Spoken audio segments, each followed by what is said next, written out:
Previously in the anime, we saw Tina's mana ran rampant because of depression and Alan had to link his own mana to suppress that berserk state. But after doing so he remembered Lydia had warned him precisely not to link mana with anyone else but her, so Alan was in for a scolding. But aside from that, now that Tina got her magic back, Alan trained her completely in magic combat.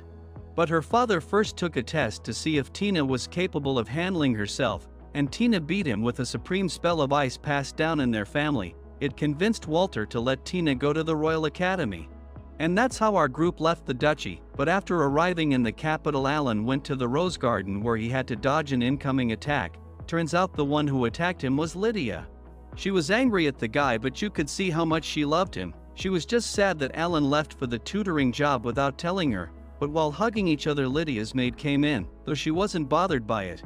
And Anna told Alan that Lydia carefully chose the dress for today, so Alan quickly complimented her and gave her a souvenir he brought back. Now, Lydia heard Alan failed in the court mage's exam even though he was second in their class. And Alan was trying to dodge answering that. He shifted conversation to Tina. Lydia had heard the gist of the problem, but Alan says he had solved it for now. More so, Tina learned advanced spell right after learning magic. A talent he had only seen in Lydia so far, and right now, the entrance exam began at the academy where the test was divided in two forms, written and practical, and Tina passed with flying colors. So much so that even the Duke had a hard time believing Tina came first in her class. With this, Tina now needed no tutoring, so Alan was ready to pack up his things and leave, but Walter asked him to reconsider.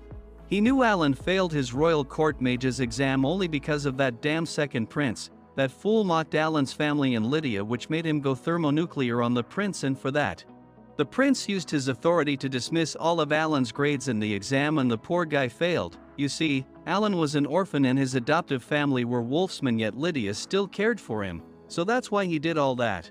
The Duke was the same and always welcomed him. Still, Alan had made up his mind to leave, but Tina was saddened that Alan was leaving, so Alan tried to cheer her up, saying she could count on him even if they were apart.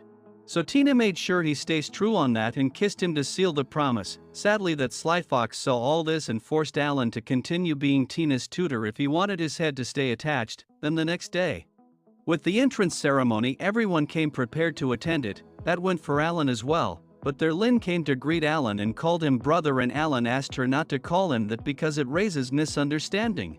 But behind her was her mother, Duchess Lisa, and she had already accepted Alan as her son-in-law. Whether he consented to it or not, his opinion didn't matter. Anyways, the ceremony started, and so did a friendly rivalry between Lynn and Tina. But the host for today's event was Alan's sister, and watching a beastman in the student council made some people discontent. Freaking racist nobles. But then the rain also started and the headmaster cast a spell to keep everyone dry. After greetings came a speech from the topper of the entrance exams, so Tina was stiff from nervousness, but as she started her speech she poured all her feelings into it and delivered a staggering heartfelt speech. But then came the news that Lydia had gotten into a fight. She took out her blade in rage and was already beating the crap out of those morons who insulted Alan. The ringleader of those buffoons was the second Prince Gerard, and Alan came just in time to stop her from ruining her first day as court mage. Even the king heard of the ruckus and came to solve it himself, and Lydia asked to speak her reason in private for doing all this. That snake of a prince is targeting Lydia because she refused his marriage proposal. So Alan asked the king to let him explain. He told everyone that Lydia held the title of Lady of Sword, and after spending so much time with her he knew Lydia would never draw her sword without a reason. Even then Gerard couldn't stay still and started spouting nonsense, making insulting remarks about Alan's family. That's why Alan again asked him to show some manners and behave like a prince. Even the king agreed to it, and he himself was fed up with this moron. That's why he sentenced Gerard to house arrest for a month and ordered him never to meet with Alan or Lydia again. After that, Alan's buddy, his professor, and Anna came there.